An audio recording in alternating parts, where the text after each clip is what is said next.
dans la peau. Donc Thierry Moreno, NV Logistique, je suis directeur de cette société depuis 2010, sa fondation, et je suis aussi président des Lions de Genève depuis cet été seulement, on espère aussi pour une longue aventure. Nous sommes le 7 novembre 2024, et donc je vais déjà un peu te présenter. Donc oui, l'entreprise a été créée en 2010. Elle est située stratégiquement à proximité de l'aéroport de Genève. Exactement. Tu me corriges si je dis une bêtise. C'est juste. L'entreprise propose une gamme complète de services logistiques, incluant le transport aérien, maritime, routier, ainsi que des solutions pour des envois plus complexes. Je sais que tu as particulièrement développé des services spécifiques tels que Vital Logistique, un service spécialement dédié au transport et au stockage de produits pharmaceutiques et biotechnologiques. Exactement. Je suis juste. Critical Logistics, des solutions pour les envois urgents et sensibles où chaque minute compte. Exact. Et ensuite, Events Logistique, un service pensé pour la logistique événementielle, que ce soit dans les domaines culturels, sportifs ou professionnels. C'est juste. À propos de ton parcours, tu as débuté ta carrière en 1989 par un apprentissage en logistique. Exact ? Alors le terme exact est transitaire, c'est un terme auquel je tiens pour pas mélanger en fait le terme logistique et puis s'associer en fait à du travail dans les entrepôts. Et le métier de transitaire, comme on dit, on est architecte du transport, où c'est que véritablement c'est le terme, j'allais dire, usuel qu'on utilise au quotidien en Suisse pour notre métier. Ouais.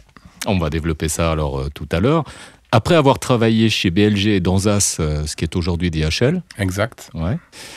Tu as fondé NV Logistique en 2010. En plus du rôle de dirigeant, tu joues un rôle actif dans la promotion et la reconnaissance du métier de logisticien en Suisse romande. De transitaire de nouveau. De transitaire. Je vais te corriger. Oui, mais il faut. Et en 2019, tu as été élu président de Spedlog Suisse. Est-ce que je prononce bien ? Alors, Spedlog Suisse, exactement. Spedlog Suisse, plus précisément Romandie. Oui. Parce que si ça avait été Spedlog Suisse, la fêtière à Bâle, ça aurait été Spedlog Suisse. Ah, d'accord. Voilà. Et tu es également membre du comité de la Chambre de commerce, d'industrie et des services de Genève au CCIG, donc, comme on dit. Voilà, c'est ça. Donc, je suis membre du conseil économique. J'ai été élu au mois de mars dernier lors de l'Assemblée générale. Ouais. Et je suis aussi membre du conseil de direction de la Fédération des entreprises romandes. Ouais. Pour terminer, tu es responsable de la formation des apprentis en Suisse romande pour le CFC d'employés de commerce spécialisés, donc... Voilà, donc, je ne vais pas dire logistique, du coup. Non, alors effectivement, en plus, alors, c'est un petit peu... c'est un des grands défis qu'on a dans notre métier, c'est de faire reconnaître le métier. Mais avant de reconnaître le métier, il faut avoir un terme qui soit compris de tout le monde. Ouais. Et en ce moment, on est en train de préparer une campagne de promotion justement pour l'apprentissage. Et le premier écueil, c'est de savoir que si demain, ton fils cherche à créer un apprentissage sur Internet et qu'il écrit transitaire sur les plateformes de la Confédération comme orientation.ch ou Yousti, malheureusement, il ne trouvera rien. Ah ouais. Parce qu'en fait, notre métier, c'est donc le terme exact, c'est un CFC d'employés de commerce, spécialisation transport et logistique internationale. Quel terme générique, en fait. Donc, si on fait une recherche, vaut mieux taper transitaire. Si on Justement est pas, c'est bien ça le souci. C'est qu'en fait, et c'est là qu'on se bat pour faire reconnaître en fait, le terme de transitaire qui est utilisé usuellement, mais qui n'est pas reconnu en fait comme un métier à part entière. Donc pour l'instant, le mot, c'est toujours logistique en gros. Alors, c'est employé de commerce, spécialisation, transport et logistique internationale. C'est un peu compliqué. Ouais. Et voilà, c'est comme ça. Thierry Moreno, qu'est-ce qui t'a motivé à te lancer dans la logistique ? Alors, moi, je suis tombé un petit peu dedans la marmite quand j'étais jeune. C'est vrai que j'étais pas quelqu'un de forcément très scolaire. J'ai débuté mon école de commerce en 1987. Je me suis assez vite rendu compte que les études, c'était pas pour moi. Donc, j'ai arrêté en cours d'école de commerce en deuxième année. J'ai donc arrêté en cours d'année. J'ai trouvé d'abord un job où j'ai travaillé 3 mois à la Migros. C'était vraiment mon premier vrai job en attendant de trouver un apprentissage. Et j'ai recherché quand même un apprentissage dans le commerce, parce que c'est vrai que c'est un petit peu la première chose qui venait. Et puis j'avais débuté dans l'école de commerce, donc c'était une suite logique. Et j'ai un ami à moi qui travaillait déjà dans le domaine, dans ce métier qui m'était aussi inconnu. Et après de nombreux écueils et refus pour entrer dans les banques, dans les assurances, ou ce qui était le Graal dans ces années-là chez Swissair, je me suis résigné à trouver un apprentissage dans le domaine du transport. Donc je suis arrivé un petit peu par concours de circonstances dans ce métier-là. Ouais. Sacré parcours, puisqu'en 2010, tu crées ta propre société, quoi. C'est ça, après 21 ans dans le métier. Ouais. Quel impact ont les conflits au Moyen-Orient et en Ukraine, par exemple, pour ne citer que, par rapport à l'activité? Des problèmes très concrets. Si on prend la guerre entre l'Ukraine et la Russie, donc depuis le bannissement de la Russie de l'espace aérien, des avions russes de l'espace aérien européen, par contre-mesure, la Russie a fait la même chose, ce qui fait que maintenant, si on veut partir vers la Chine, on ne peut plus voler au-dessus de la Russie. Ça fait un monstre détour, donc plus de coûts. Un monstre détour, plus de coûts, plus de temps, plus de fuel utilisé. Maintenant, le Moyen-Orient, il y a le même problème qui se présente avec l'Iran, où c'est que maintenant les compagnies aériennes évitent de voler au-dessus de l'Iran, ce qui rallonge encore le chemin. Et ce rallongement aussi a une conséquence sur les coûts, bien évidemment. Ouais. Oui, ta société est impliquée aussi dans le transport aérien, mais aussi le fret maritime. Alors dans le fret maritime, c'est aussi une implication, puisque depuis maintenant bientôt une année, que les rebelles Houthis qui ciblaient les porte-containers qui passaient au large de leurs côtes. La plupart des compagnies maritimes maintenant détournent les bateaux par le cap de Bonne-Espérance pour éviter le canal de Suez. Et donc ça rallonge aussi le transport d'une quinzaine de jours environ. Et de nouveau aussi des augmentations de coûts sur le transport, puisqu'il y a plus de fuel qui est utilisé pour faire le même voyage, puisque la distance est grandement rallongée. Ouais. Et in fine, pour le consommateur final que nous sommes, ça se traduit par quoi? Des augmentations mécaniques? Alors à terme, ça produit effectivement des augmentations mécaniques qui vont être répercutées par les importateurs, distributeurs et grossistes en Suisse. Alors c'est pas forcément un effet qui se voit tout de suite, il y a quand même un certain décalage, mais on le voit effectivement de l'augmentation des prix, l'importance et le coût du fret est de plus en plus important. Ouais. En tant que président de Spedlog Suisse Romandie, quel regard portes-tu sur l'évolution du secteur de la logistique en Suisse et les défis auxquels il est confronté? Alors les défis, c'est des défis forcément déjà en termes de capacité. Pour absorber, on a une votation qui se déroule dans 2 semaines sur l'élargissement notamment d'une 3e voie entre Genève et Lausanne. Donc l'agrandissement des autoroutes est nécessaire pour fluidifier le trafic, parce que ces contraintes qu'on a maintenant au trafic à cause du surplus de circulation entraînent aussi des coûts, des retards qui sont aussi répercutés après sur les prix des marchandises. Ouais. Mais on ne pourrait pas plus utiliser le train, par exemple? Alors le train est déjà utilisé. Il faut savoir qu'en Suisse, on ne peut pas rouler la nuit avec des poids lourds de 22h à 5h du matin, ce qui fait que la plupart des entreprises de logistique suisse utilisent le rail et transportent en fait des caisses mobiles pour voyager la nuit sur les trains cargo des CFF. Ouais. Mais là justement, quand tu fais allusion à cette 3e voie, on parle du canton de Genève. On parle du canton de Genève, bien sûr. Ouais. Pour toi, pour ton activité, ça a vraiment un impact, cette 3e voie? Alors oui, ça a un impact évidemment, parce que déjà, effectivement sur les coûts, et puis 2, aussi sur la qualité du service qu'on offre à nos clients, parce qu'il est de plus en plus difficile de faire des livraisons en temps et en heure, avec tous les problèmes de trafic et de bouchons qu'on a en Suisse notamment. Ouais. Puisque le but de notre entretien aujourd'hui, c'est surtout la formation des apprentis et la relève professionnelle te tiennent à cœur. Quels sont, selon toi, les aspects essentiels que les futurs logisticiens devraient maîtriser pour bien réussir leur préparation en vue d'un job dans le secteur? Alors, je dirais que les éléments de base pour avoir un futur transitaire, ça va être déjà d'avoir un intérêt pour la géographie. C'est vrai que c'est de moins en moins le cas. Moi, je vois ma fille qui a 14 ans, et quand je vois un petit peu ses connaissances géographie... On ne parle pas juste du coin Jura. Non, on parle de la géographie. Non, alors aussi suisse, européenne et mondiale. Parce qu'on est au quotidien, on travaille sur des cartes pour essayer de voir est-ce qu'on doit faire des livraisons, comment les organiser. Aussi un intérêt pour les langues, parce que l'essentiel de notre travail au quotidien se fait en anglais, vu qu'on travaille à l'international. Et puis aussi, et ça c'est plutôt quelque chose qui vient un petit peu sur le tas et sur le tard, les capacités d'adaptation et de capacité à trouver des solutions, qui est vraiment l'élément qui fait que la différence entre un bon et un moins bon transitaire. En gros, il y a des qualités ou des traits de caractère spécifiques que tu considères comme essentiels pour réussir dans ce métier? Alors, je pense la flexibilité, la ténacité et puis aussi la créativité, parce que des fois, il faut essayer de penser un petit peu out of the box, comme on dit. Et puis, une solution qui a l'air simple au début peut devenir compliquée. Et une solution qui peut avoir l'air compliquée au début, en fait, peut être la solution la plus simple. Tu nous as confié en début d'entretien que dans ta jeunesse, tu n'étais pas très motivé à faire des grandes études.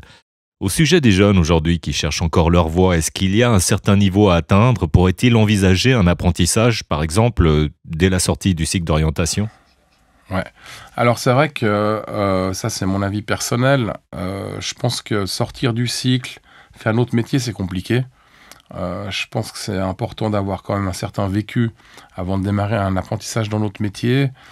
Je pense que l'âge idéal pour débuter notre métier, c'est plutôt justement des profils de jeunes qui se rendent compte qu'ils ont fait 2, 3 années au collège ou à l'école de commerce et qui se recherchent un petit peu, où ils se disent qu'effectivement, c'est pas la meilleure voie qu'ils ont choisie, et puis qui ont la possibilité justement de trouver un métier en faisant un apprentissage. Et ils arrivent là sur le marché de l'apprentissage déjà avec un peu plus de maturité et d'expérience qui leur permet déjà d'avoir cette base nécessaire pour moi. Et je pense compliqué d'arriver à 15 ans dans notre métier. Ouais.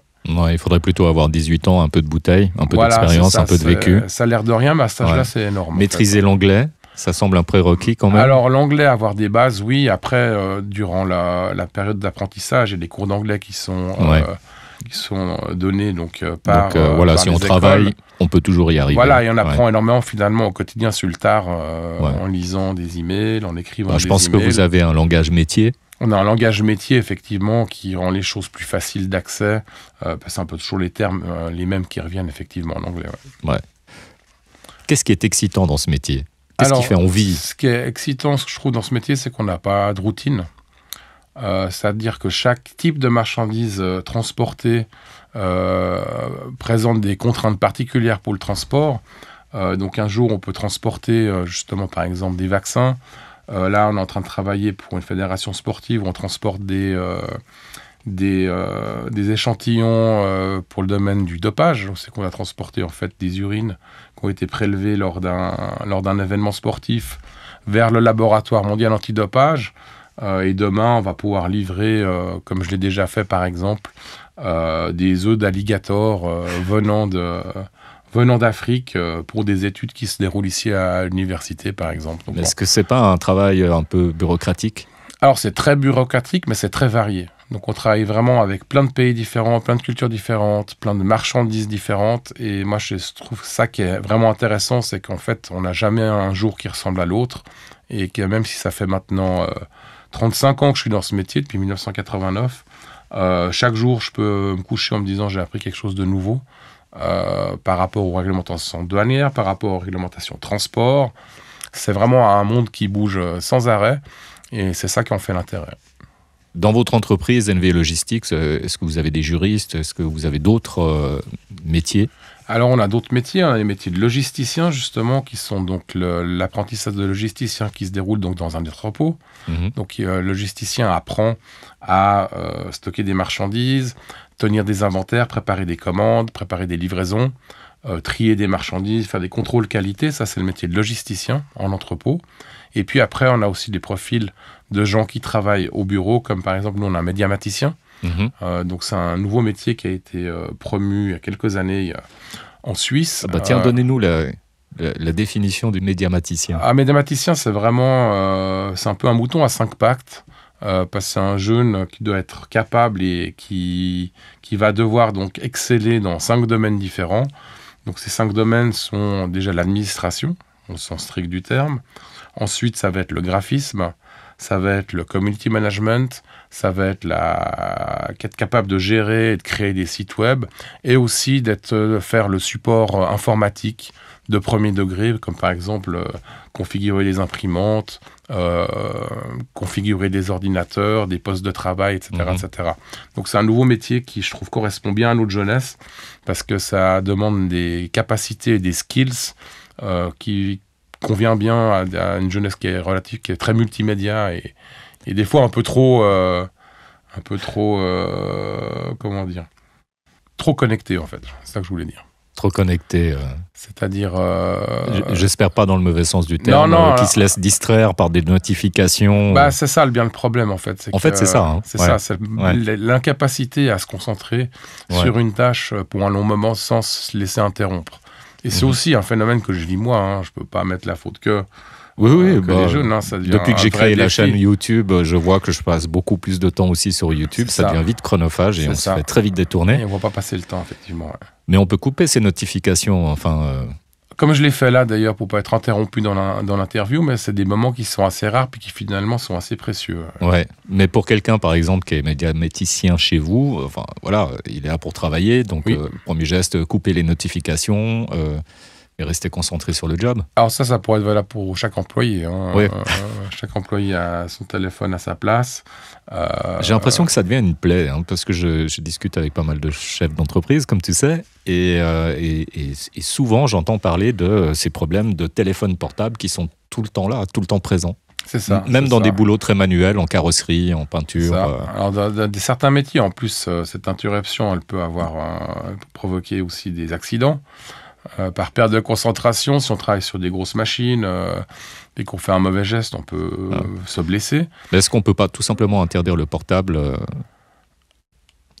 Alors, quand on est médiaméticien, qu'on travaille avec, alors ok, c'est une chose. Autre chose, ouais. Mais est-ce que finalement, parce qu'avant, en cas d'urgence, l'entreprise était appelée, on était informé quand même. Bien sûr, ouais, bien sûr. Parce que souvent, c'est l'excuse. Hein. Oui, non, mais en cas d'urgence, si mon fils, ma fille m'appelle... Bien sûr. Ça pourrait être une solution, mais qui est un petit peu trop radicale, j'imagine, et qui serait difficile à vendre à l'interne à des employés. Après, on est dans un marché du travail où c'est qu'on manque de main-d'œuvre et de main-d'œuvre qualifiée dans notre métier. Donc, on essaie d'être attractif. Et être attractif, effectivement, c'est donner la possibilité, pas de mettre des règles qui soient trop strictes de ce type-là sur le lieu du travail. Même si, par exemple, nous, on a décidé que le télétravail, de revenir en arrière et de l'arrêter, parce que ça crée aussi un certain nombre de soucis dans l'organisation de la société. Ouais. Comment, alors ça c'est un peu une suite logique par rapport aux médiaméticiens et tout ce que tu m'as raconté sur les nouvelles technologies. Justement, comment tu les intègres, ces nouvelles technologies? Est-ce que tu travailles avec l'IA? Est-ce que tu utilises des matériels informatiques puissants? J'utilise régulièrement l'IA. Je prends un exemple où c'est que j'ai reçu le rapport d'un agent de visite qu'il a fait. Donc on a fait une 12aine de visites ensemble en anglais. Donc il m'a envoyé son rapport sur un fichier PDF et après je suis allé, grâce à l'intelligence artificielle, j'ai soumis ce document à une plateforme de style ChatGPT.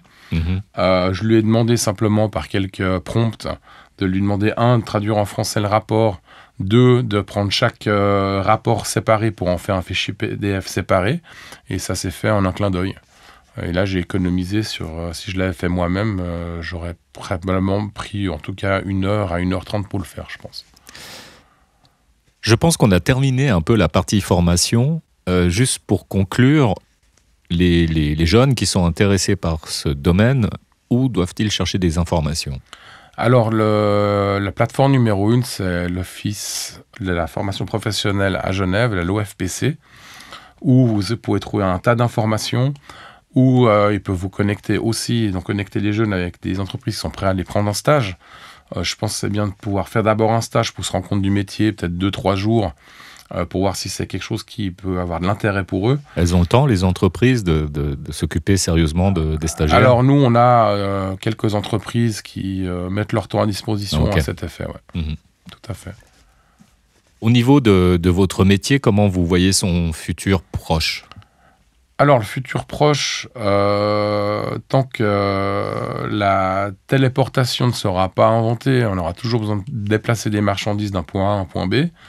Donc, il faudra toujours des gens pour organiser ces transports-là. Et comme nous, on est des organisateurs de transport, on peut dire que les moyens de transport ont évolué, parce qu'on est parti, évidemment, si on prend le cas du transport par bateau, avant, c'était à coups de rame et et à voile que le transport se faisait. Après l'évolution, il y a eu la vapeur, puis le diesel.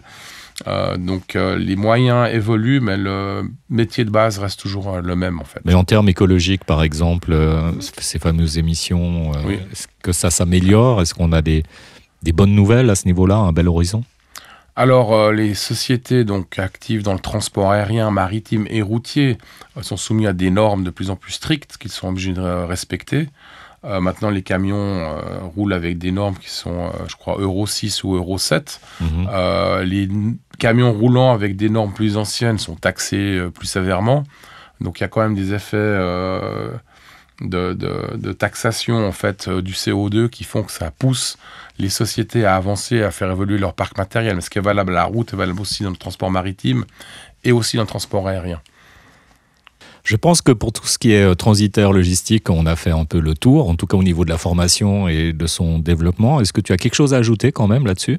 Oui, je pourrais ajouter qu'on a vraiment à cœur de continuer à faire grandir notre métier. On a un métier dans lequel on a toujours besoin de main-d'œuvre. Je ne pense pas connaître... Homme ou femme, hein? Homme ou femme, bien sûr. Je ne pense pas connaître à Genève beaucoup de transitaires qui soient au chômage. Et on a justement le problème de ne pas former assez, pas avoir assez d'apprentis. Et on doit aller chercher en fait la main-d'œuvre à l'étranger, en France notamment. Donc là, il y a un sérieux appel pour la formation, pour motiver les jeunes. Il y a un travail à faire là-dessus, de séduction, on va dire. C'est ça, et ça, c'est ce qu'on est en train de mettre en place chez Spedlock Suisse Romandie, avec une campagne de communication qu'on va démarrer ces 3 prochaines années, enfin démarrer prochainement sur une période de 3 ans, pour essayer de faire connaître le métier et puis de le rendre plus attractif pour les jeunes. Ouais. Thierry Moreno, merci d'être venu. Merci. Dans la peau.